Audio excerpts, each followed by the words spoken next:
From Central Indiana's #1 news source, this is Fox 59 Tonight. Hey, good evening. Thanks for joining us here on Fox 59 Tonight. I'm Cameron Riddle. We appreciate you downloading our new Fox 59 Smart TV app on your Roku, Fire TV, Apple TV, and Samsung TV. And if you're watching us on YouTube, make sure you hit the subscribe button so you never miss the conversations we have every night at 8 o'clock here on Fox 59 Tonight. On this show today, we are going to address kind of the elephant in the room on something, and that has to do with Circle City Classic. A lot of you have opinions on Indiana Black Expo, Summer Celebration, Circle City Classic, what it has been, what it was, what it will be. And there's lots of people that we can talk to about this, but we got to start somewhere, right? And so I would love to hear from as many people on this topic as possible. I got other people that I plan to reach out to and call. But for this show, we've got to start somewhere.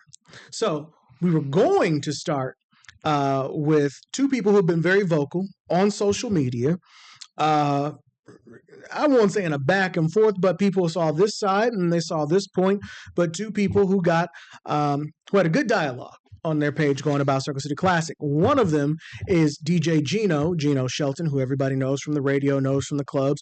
A great person to talk to about this topic because he knows what it's like to sell out a location, to get a location, to do all the things that it takes to put on an event. So he's a voice that I wanted to be here today. He just told us right before we were going to do the show that he was not able to come today, but we still got a show to put on. So show still goes on with another guy who had a good conversation on his social media, and that is Greg Merriweather, who was one of the people to point out and say that it's kind of a ghost town inside of Lucas Oil Stadium. And when are we going to do something about it? I was there at the parade. I got to participate in the coronation as for Miss Circle City Classic as an MC. Walked in the parade with the radio station WTLC and Hot 100.9. But I did not go to the game because I actually had to come back here to Fox 59 to work that night. But inside of that stadium were only 3,000 people.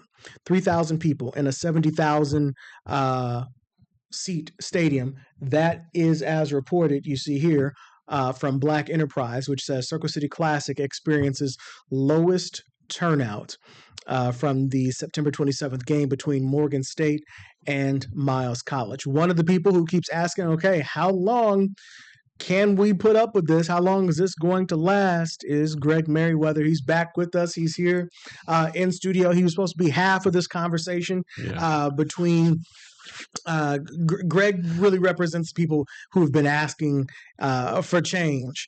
And then Gino is going to be our expert on venues and hosting events in Indianapolis. I mean, the dude knows his stuff when it comes to Indianapolis and hosting events, big and small. But like I said, Gino wasn't able to come today. He just told us right before we started. So we'll get Gino on another day. I know there's some other good people to have. We've had Amp here in the studio. It'd be good to talk to him and just a number of people. But anyway, we start this conversation today with you, Greg, because as I said, you've been very vocal. You've been very critical. Just on this topic. I mean, you've been critical on some other things this week. It's been a rough few days, but nonetheless, I'm here. Well, this was the idea before this current thing that you ruffling feathers about. Sure. But this was,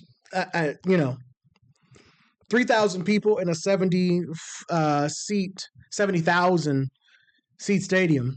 Yeah. Yeah. It is. If that is not an indicator that things are not going well, I have no idea what is. And it seems, I don't ever want to look at our fair city and say we have developed a mindset of calling mediocrity success, but it looks that way. It looks as if we just continue celebrating things and calling it great, and anyone who challenges it, it's like, something's wrong with them. Mm-hmm. They're like, no, that sun is blue, and you're like, not today. Mm-hmm. and so it's like, I just wish, that we could call it what it is, and then I think once you address it, then you're able to make change. But until you address it, then it'll either remain the same or dwindle to nothing. Well, my deal on it is, I don't want to sit here and beat up on Circle City Classic or IBE. I want them to succeed. But in this day and age, this time that we're living in, I wonder, how does it survive when you've got government doesn't want you to even have an event with the word black in it? So how does it get to survive in those times, combined with the financials of getting Lucas Oil Stadium, which city's not giving it for free that weekend, and say, hey, have a football game and some band.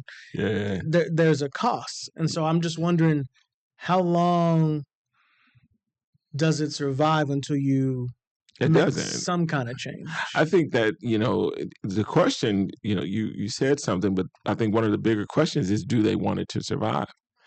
From my perspective, does it look like the inner workings of Expo want Circle City Classic to survive? I would venture to say no. That would be my answer. Mm-hmm. And my reason for saying no is because, again, when I look at just the defense, mm-hmm. If you look and I've been a person who has made some decisions where people have challenged me, and I had to look back and think about it, and I say, you know what, let me take that on and take that advice and do some different stuff. But when you fight while losing, man, I don't think they think they're losing, for one. And then the other thing is, Cameron, when you say politics being involved, Expo made the decision to become a political. Mm-hmm. And at some point, it's like you're either part of you're either on either side of the rope, or you're the rope. They're the rope. Mm-hmm. And when you start playing politics, and 1 minute you playing Democratic, and 1 minute you're playing Republican, then all of a sudden it's like it all depends on who's winning for that day and how your organization works. We live in a temperature where Republicans and Democrats are at each other's throat. Mm-hmm. But then when you look at who the president is of the board, and they've made the chair, the president of the city county council, the board president, mm-hmm. then at that point you've made a decision that your organization is a Democratic organization. That's how I see it.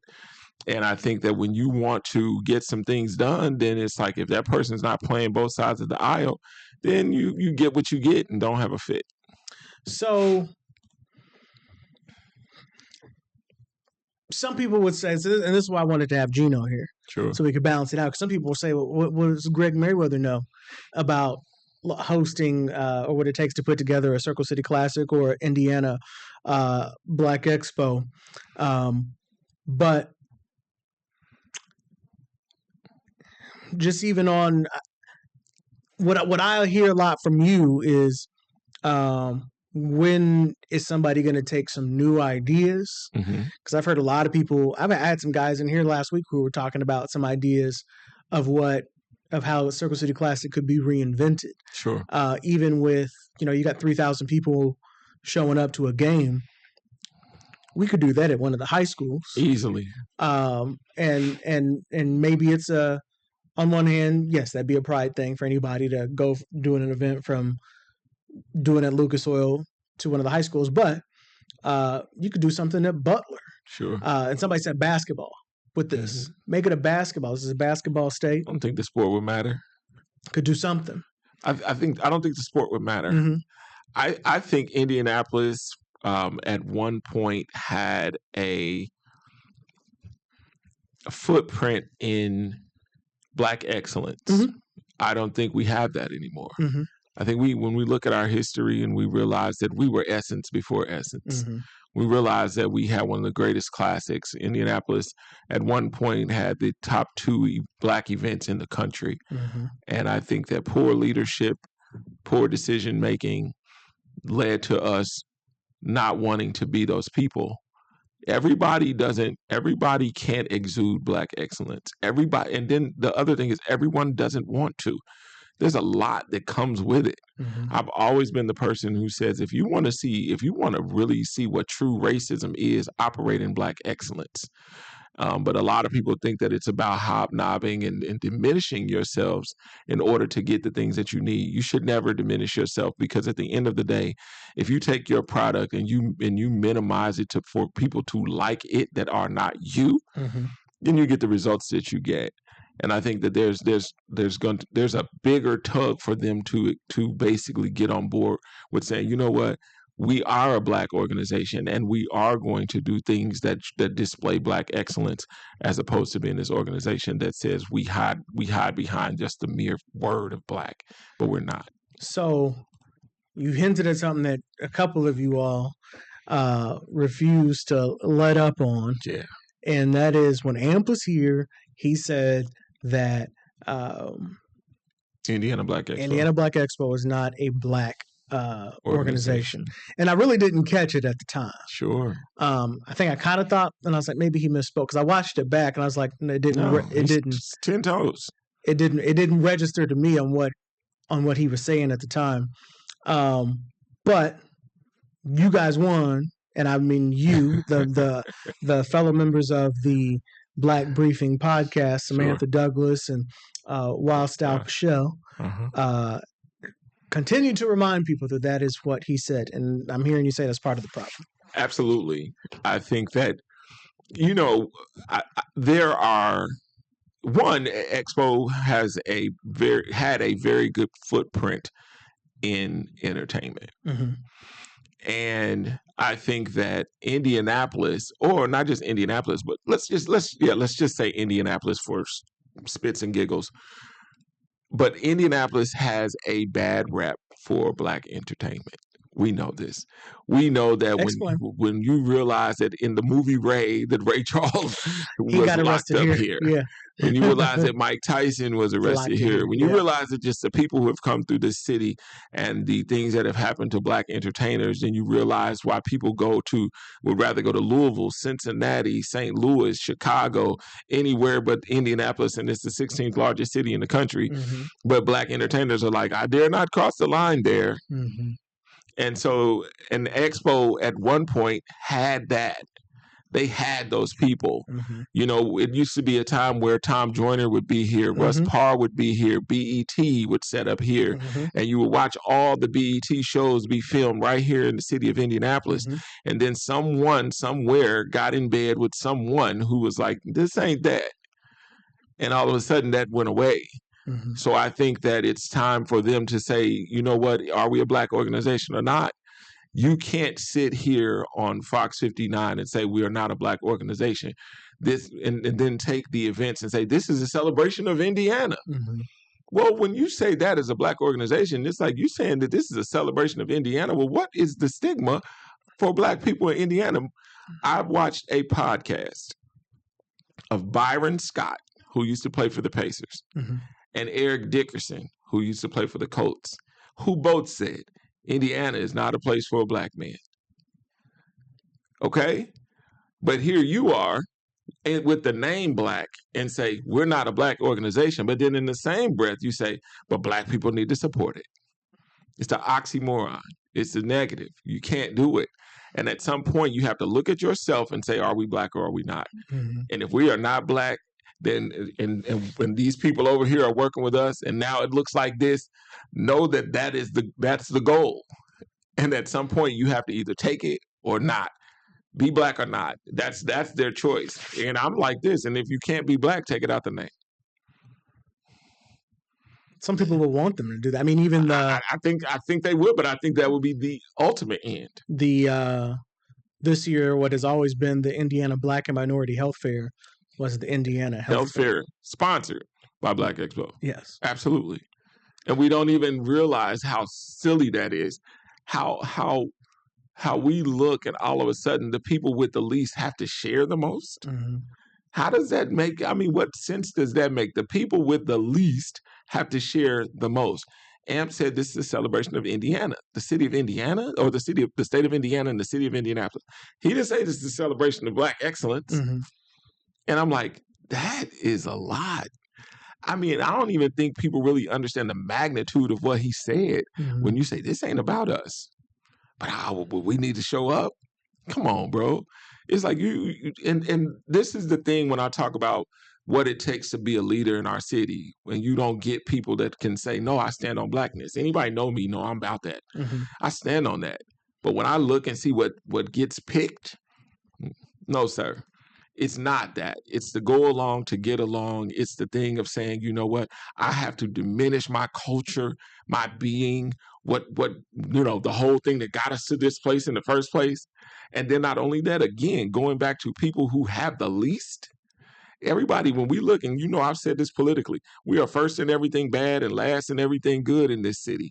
So why in the world would I have to take just my event alone and say, no, you got to make that inclusive? It is inclusive. It's just ours. And I don't, I have to say this, and it's tough, but, and this is no diss to our brother Raphael, but we don't even get to let Black people host the show. And I'm like, we got brothers and sisters who are journalists, who are great journalists, who can't even MC the Black event. And I'm like, that's all part of bad leadership and bad decisions. And at some point, somebody has to be real enough to say it. And here I am for that. A word on that part. A word. I did, though, get to host the coronation this year. So there's that. Congrats. The other issue also seems to be, from the outside, it seems like it's a lack of ideas, because that's what everybody is saying, that they're not, I have had this idea and they could do this and I could do that.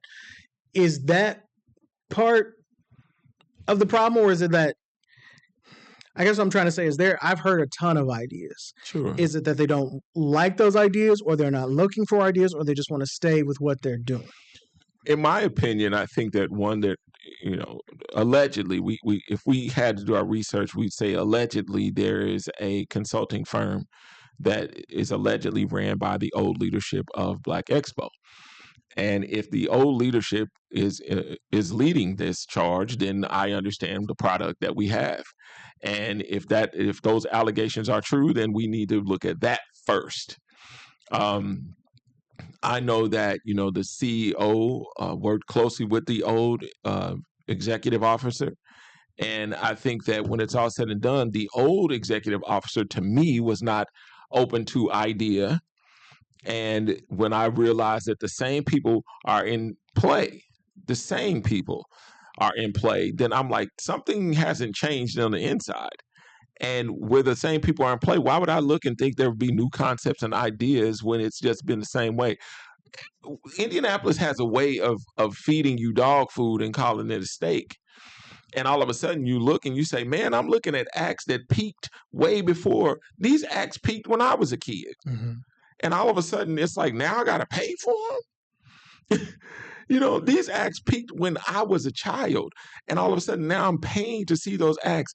You told us that you can't be in the park because of violence. I made the call to IMPD. They said, we've never had that conversation. Then I look and Mike Epps has a whole concert in the park and there's no violence. And it had droves of beautiful Black people having a great time. And I'm like, so there's a lot of contradiction going on, because I'm seeing a lot of things that are taking place. What is it, Black Joy, we have all kinds of events that are outside, and they go on without any violence. People was out in the rain. Okay, there was no problem. So I'm like, there is something going on inside of Black Expo that people are not willing to talk about, and the fact that the results are so poor says there needs to be a conversation. In this article on blackenterprise.com, Alice Watson is quoted as saying, we compete with over 25 classics now. This is one of the originals, but we're really trying to figure out how we do morph it into something that's a little bit different and more meaningful to the community. Black Enterprise points out that most of the attendance in recent years came from people traveling from out of state. It is difficult to get 70,000 people to attend the game, especially with no local HBCUs and the participating teams being from different regions. Morgan State is in Maryland and Miles College is in Alabama. We attempt to fill the stadium, but the reality is if we hit a number that is somewhere between 25 and 30,000 in attendance, then that's a huge success, of course. She also states that the cost to host an HBCU game, especially with more classics being played nationally, have become costly. And it can cost a school at least $500,000, $500,000, to bring a football team to the city. HBCU Game Day reported that 30 years ago, the Classic would regularly draw 50 to 60,000 fans when the game took place at the Hoosier Dome and RCA Dome. Jeez. In 1994, North Carolina A&T versus Southern attracted over 62,000. However, in recent years, those numbers have deflated. As other states have started having their own HBCU Classics, fans had more choices and no longer had to travel to Indiana to catch a football game. Lastly, by the mid-2000s, attendance had begun to downward spiral, dropping from 60,000 to just over 30,000 going into the 2010s, and then the numbers went down into the teens. Watson said, we used to not have those challenges with HBCUs, but now we're competing with PWIs, predominantly white institutions, and they're paying a lot more for HBCU teams to come and play with them. It's upwards to $1 million. So this sounds like not having the capability of building relationships. I think that there is something to be said when you do it for you. There's something to be said when you realize that, yes, I won a Grammy, but daggone it, when I get an NAACP award, I know that's my people.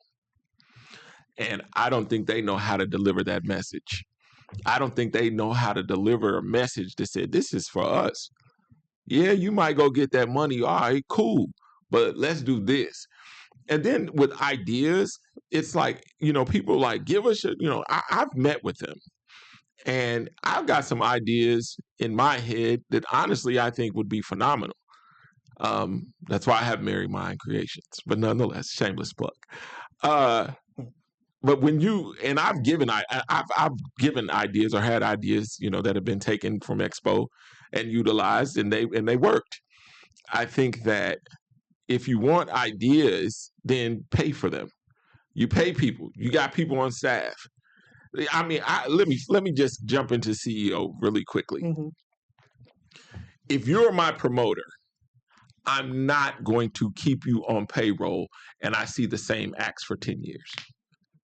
You're not doing any work. That's just as simple can get. You're not doing any work. If I look and I said, Johnny Gill, El DeBarge, Keith Sweat, Stephanie Mills, SOS, okay? You're not doing the job. Because at some point, all you're doing is going to get acts that don't have nowhere else to go. And I'm paying you. I'm keeping you on payroll. As a CEO, that ain't going to work, bro. At some point, you're going to have to bring me somebody different. Let me just give something away for free, Cameron. If I want to get 30,000, let me tell you, I'm going to ask you this. This is just, we just going to let Greg Merriweather play CEO real quick. Okay. You've got to, let's play Super Bowl. The game is one thing, but what's the bigger draw? You just saw an announcement. What's the bigger draw in the Super Bowl? Oh, the show. The show. Y'all could give me just 20 grand for that just right there. The show. You can make money just by becoming the Classic with a phenomenal halftime show. I just want to add that I was looking up that she said the story says she's not giving up and believes the Classic should have a renewed focus on youth programming, showcasing the benefits of post-secondary education to children, which is what Classic originally was about, is to highlight HBCUs and, as you pointed out, Black excellence. So let's dive deeper into that, though. I would love for someone to do an investigation to see where their scholarships go. Black Expos scholarships. Yep. Okay. I want to see how many PWI students there are that are getting checks or scholarships from Black Expo.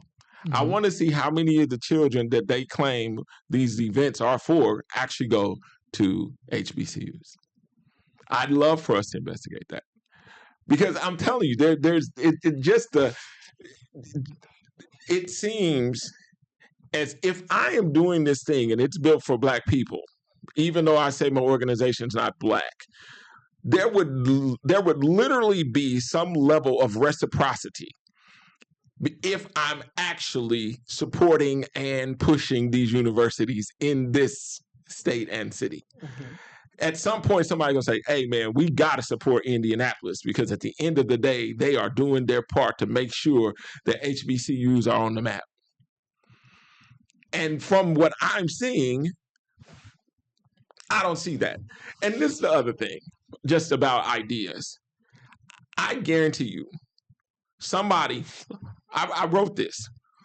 I said, the two schools together, if everybody came, it would have been under 10,000. Yeah. So because they're small schools. They're very, very small schools. I'm going to tell you how everybody knew about Miles College.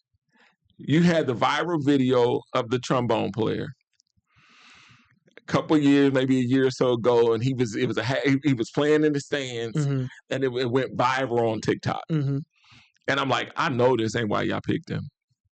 Now I'm like, I know this is not why you pick, because I cannot go after schools that can't give me 30,000 fans. I can't. At some point, I can't look and say, well, if everybody came, this includes their population. This includes every coach, every football player, every band member, and then the student body. If I say that ain't 10,000 people, then how do I expect to get 30,000 people if two schools only have enrollment of 10,000? This is bad math. This is, let's say this again. This is CEO talk. And if I'm looking at you as a CEO and I'm saying, so you got a 70,000 seat stadium, a stadium that's Super Bowl ready, and you tell me you go get two schools that has a complete student body collectively of 10,000, that's team lead work. That's not even supervisor level. That's team lead work. CEOs don't make decisions like that. You are already in the red just by the teams you selected out the gate. Morgan State enrollment is 10,739. Okay, 10,739 student body. What's Miles? 3,000? Let's see. Let's look. So we're at 11. Let's say 11,000 right now.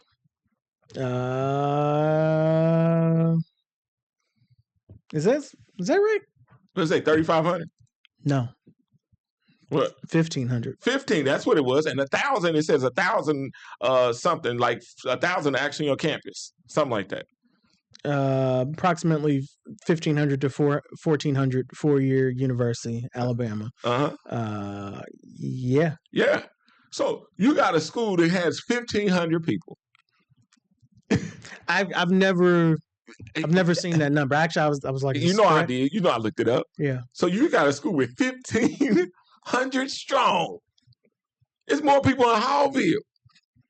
You got a school with 1,500 people, and you sit at a table with a board, with promoters, and you say, this is who we bring. And no one has the know-withal to say, 1,500 is the max? Yeah.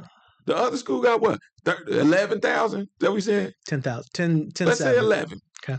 So you got a school, two schools collectively with at least dang near 12,000 people. And you sell 4,000 seats. Something like that. Something like that. 3,000. 3,000 seats. 4% of the stadium. And hear this out. And that was your plan. That was your plan. That is not a CEO. I guess I'm good. I'm glad we had this conversation because I never looked up the populations. I did. But actually, combined with the Black Enterprise article, which talked about what the numbers once were, and I've been around even long enough, even the past 10, 15 years of just how different things have been.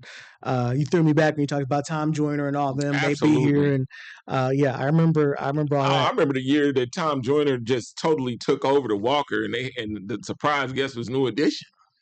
Come on, I remember this, and I'm looking like this was your plan.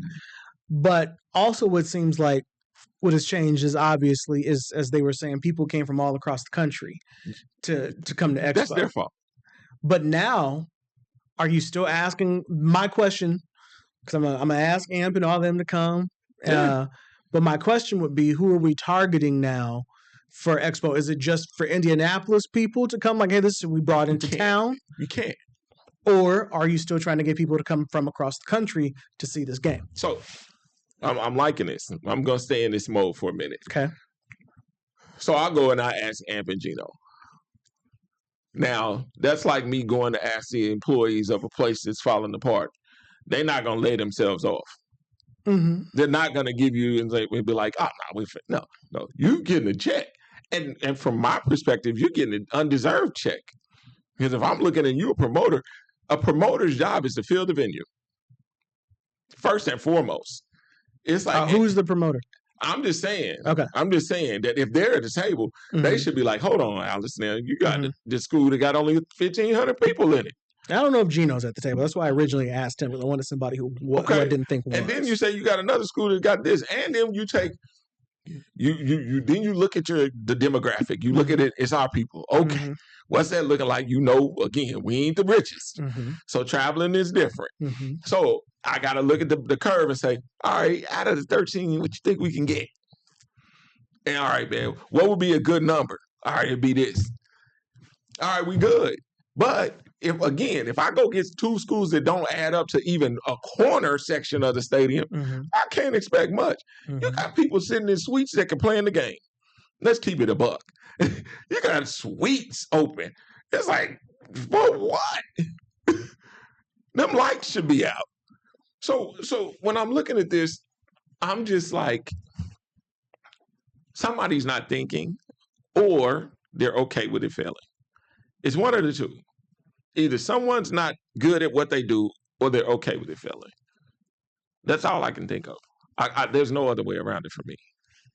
Now, I've heard you alluded to one of the things that Amp had said in one of his Facebook Lives, and probably when he was here too, was talking about how important it is for people in Indianapolis to come and support this event. But I guess my other question would be, if I compared it to a Colts game, I mean, yeah, it's probably a home game is majority people from Indianapolis. So people from Indianapolis, yes, could. It's from the metro area, yeah. Yeah, people around this area, people at home, absolutely, could fill that stadium by itself. So I guess it's in the marketing then. I guess it goes back to my question about marketing. Who are you trying to get? Did you see any big marketing? No. Well, that's also something that has changed over the years that I've seen just from the sidelines of how things have changed, and hope maybe somebody can give us some intel, because you talked about how Russ Parr and all these people used to come and BET. Well, again, if I look at the Russ Parrs and the Tom Joyners and Tom Joyners and HBCU guys, okay? If I start looking and I'm sitting in these meetings around people that can literally open their mouths and say, we ain't black, man, I'm not fooling with you. Why would I sit there and be like, man, yeah, I'm about this blackness, and then I come to this organization and say, now listen, man, we really ain't black. We just wear the name. No, it's high time for that to be over. And I promise you, when we look in the day and age of you think about from when Expo started, or when Classic even started, there were less black billionaires. Bob Johnson existed, okay? He was the guy. You got more black billionaires than ever, right? But you don't have no name. You don't have the ability because so many people are like, man, I'm black first. Mm-hmm. But then they come in this town called Indianapolis where black people say, man, we can't be that. Mm-hmm. More black people, it's like assimilation is the way here. And when you find that people are not attracted to that around the country, the bad rap black people get around the country, they're like, them are the scariest black people I've ever seen. If you go to Indianapolis, they different because they don't realize that they live a certain way. They don't realize that they're oppressed. And you say, how'd they end up having those events? And then when they diminish, you don't realize it's the culture that we created. We don't advertise that. Nobody wants to fool with this. It's a bad product at this point. And I think that in order for it to be the product that it is, stop being afraid of being black. Is there, in reality, we have a governor who's gone through the government, making sure that there's no connections to DEI. We have a president who's taken money from universities across the country who have anything related to DEI or African Americans or focuses on any of these things. So we won, and all I'm first pointing out is that is the atmosphere that we are in. Mm-hmm. That you are, you're going to have a governor's luncheon, but the governor is saying he doesn't want any type of DEI. But you have to work together. Exactly. My question, if you're the CEO, is how do you work together? Because I would assume that answer that this isn't a black organization would be, we're doing what we have to do right now to get through this. You don't have to do that. The problem is you were led into that. The problem is you had a CEO who thought that by getting in bed with said people would make the organization stronger. We have to know our history well enough to know that most organizations, HBCUs were created because we couldn't go to PWIs, okay? When we realized that things like Urban League, Expo, NAACP, organizations that were created to go against white supremacy, they were created because of racism. But all of a sudden, we got to the point where that's who runs our companies. If Expo made the decision of saying, you know what, we gonna wean ourselves off the system. Is this show coming out? When's this show coming out? Today. So you look, one day ago, Home Depot founder Arthur Blank donates $50 million, right, to Atlanta's historically black colleges and universities on Mondays. 50 mil. Here, okay? We go and we say Mackenzie Scott, prominent billionaire, who has made recent large donations to historically black colleges and universities, including a $70 million gift to UNCF in 2025, right? So we look, we find all these people. Mackenzie Scott gave 70. You got Robert Smith who paid tuitions. Bloomberg Philanthropies in 2024, Michael Bloomberg Foundation pledged to donate $600 million to HBCU schools. They're not in the room. They're not trying to be in the room. There are so many people out here who are trying to donate monies to said causes.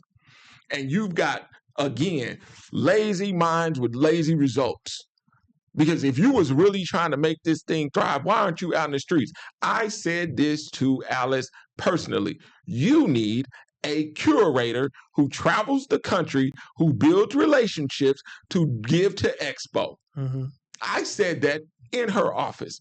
You need someone who travels the country to speak on your behalf, to make sure that people are putting into this thing to make it become what it used to be. So when I look and I'm seeing all these people, I have literally looked at this right now. And if I take the $600 million from Michael Bloomberg in 2024, I take $70 million from Mackenzie Scott in 2025, right?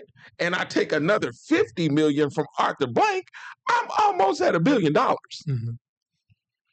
It can be done. You've got the wrong people at the table. You've got people who are set in their ways, making money, eating off a dead carcass. and nobody's saying a word, and anyone who complains is the problem, but not the people in the inside. And again, I said this to you. I said, like the movie Rebound. I said, the Smelters scored their first point. They was losing by 100 and start cheering like they won the championship. This is what we deal with every time. There's no time for celebration. Not if you're trying to save it. This is Joe Clark, code 10. Get the chains off the door. The enemy is here. Lean on me. So I guess I hear you, but how do you work, or do you work with the government? Do you go to the governor? Okay, let me ask you this. Sure. Because this happened, and we already talked about it. They said, obviously, the name, actually, no one said anything. We just noticed that the name was changed. Absolutely. Of the Indiana Black and Minority Health Fair. It's gone, yeah. I don't have, this is just me talking from the outside looking in. It appears that in order to get some kind of funding or deal or space, whatever it was, that name was changed for a reason. Sure. Whatever it is they needed to get, we don't know. Sure. But if they said, Greg, if you want to be in our, I could see them saying our publicly taxpayer-built convention center, then it can't be the Black and Minority Health Fair. What would you have said? I would have said, well, I remember when there was a mayor by the name of Bill Hudnut who had the idea of building a NFL-sized stadium in a city that did not have a football team. And I remember this Black organization that was the first people to play in that stadium. And I remember this Black organization when downtown was defunct. It's the same Black organization that made sure that at least twice a year downtown had life. And I'll be a monkey's uncle if you think you're going to put me out because I helped build it. Mm-hmm. True. And before you run me out, I'll make this national. Because when it's all said and done, Indiana Black Expo is a pillar into what this city has become. True. The problem is you don't have people who are able to voice that correctly to those people to say, you don't get to move me because I had a hand in making it what it is. That's absolutely true. I mean, that is the legacy. People got to have the right people to say it. Mm-hmm. But then on the flip side, you got to be bold enough to say, you know what, when it's all said and done, hey, we're going to take this hit right now, but know this, we're going to work. Mm-hmm. I'm not going to be looking and seeing, like, if you a promoter working for me, you working, bro. Mm-hmm. Like, you need to come with something and we need to Motown this thing. I need to look and say, what's the quality of this? We need to have this quality control and look and say, man, what you got? Who you think you can have lined up for 2 weeks for the weekend of Expo and for Classic? Mm-hmm. Who you got? Mm-hmm. And sit down and be honest and be like, bro, that ain't cutting it. And then build some relationships. You need to build some national relationships with national promoters who are able to get you some people and be like, listen, we doing this on us.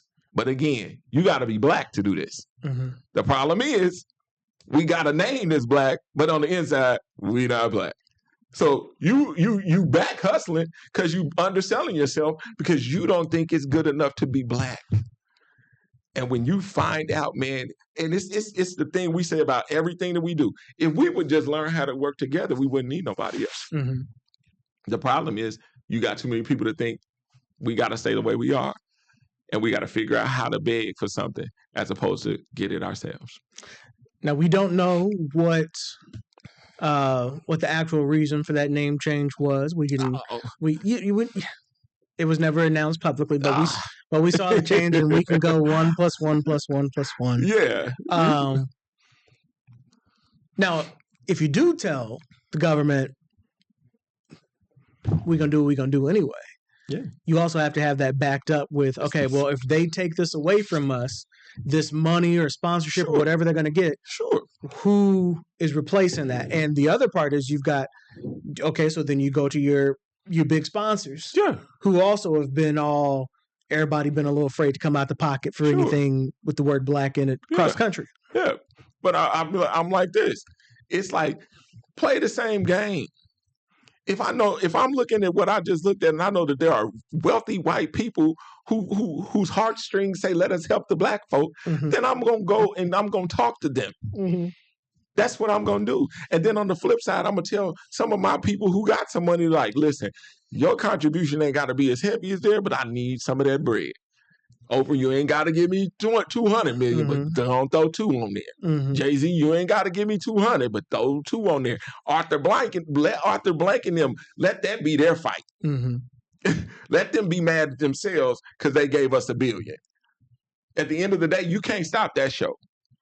So when I look and I see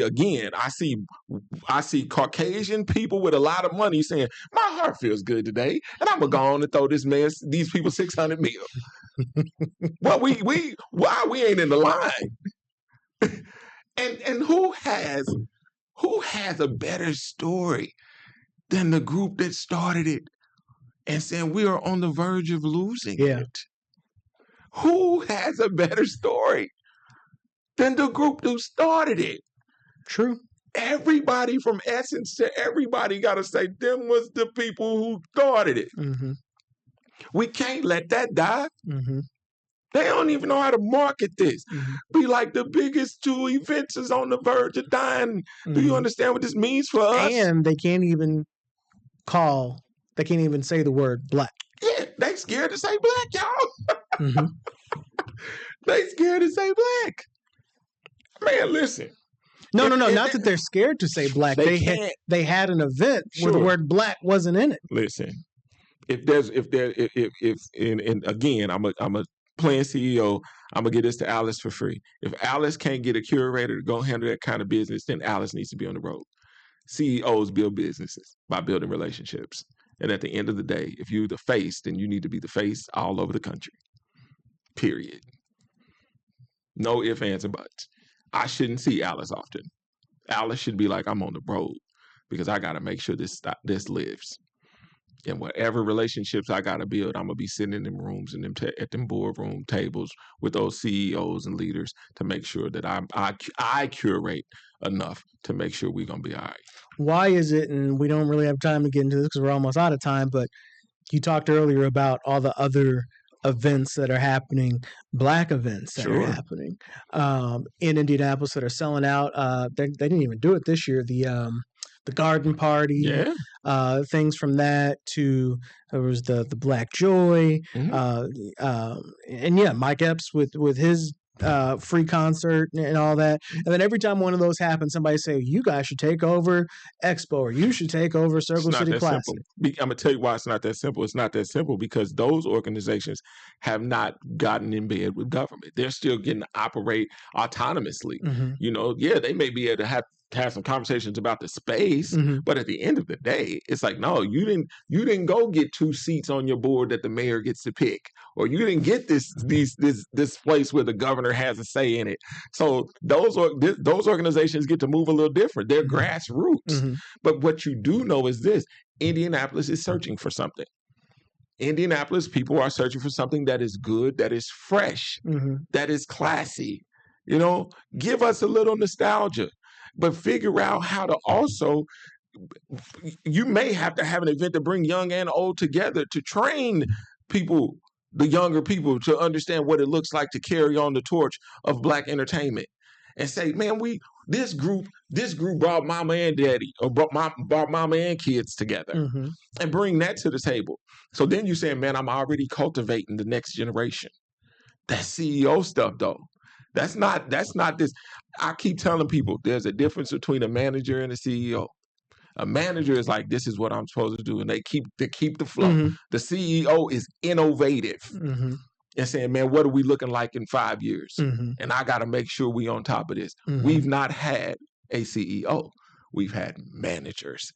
And you can see right now that they're not CEOs because the product is failing and nobody is ringing the alarm. Do you think we'll have Expo next year?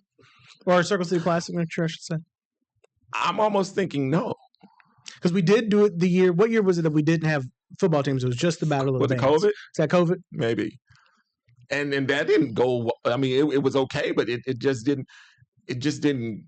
people were like, well, what is it without the teams? You know, we're going to complain. But again, if you realize that it's going to take you 1.2 million, then go get 1.2. But don't go get teams that can't fill it. You've got to do that. And then on top of that, make the game mean something. Mm-hmm. Whether that means you got to go and have a relationship with the NCAA or the SWAC or the MEAC, go have those conversations. Say, how do we get a game that has some value to it? Not to mention that the NCAA is headquartered here. The Black Coaches Association. Come on, this is too easy, Cameron. Mm-hmm. This is too easy. Again, relationship building. But when you say black, they ain't got to say, listen, it's only a certain time of the other year when they can't say black. Their majority of the time, they can say black. Mm-hmm. When they walk in those rooms and trying to get some money, they should be talking black. Mm-hmm. Period. They need to show the people who have the stronghold on their organization that we can get it done ourselves. And when they get it done, they need to be able to walk away and say, you know what, we ain't worried about that. What do it cost to get the stadium? We got it. Mm-hmm. What do it cost to block out the streets? We got that. Mm-hmm. That's what CEOs do. They cut down doors where people say no. And we need that type of leadership. And you have got to be willing to get rid of the old guard. You got to be willing to say, man, Gino, Amp, y'all did some good stuff, man. We're going to recognize y'all thing at halftime, man. It's going to be a thing. We're going to have it on the screens. It's going to be like a big old like video. We're going to acknowledge y'all for real. We're going to do that. But y'all got to go. If you're changing guards and you're changing administration, is it time to change the venue?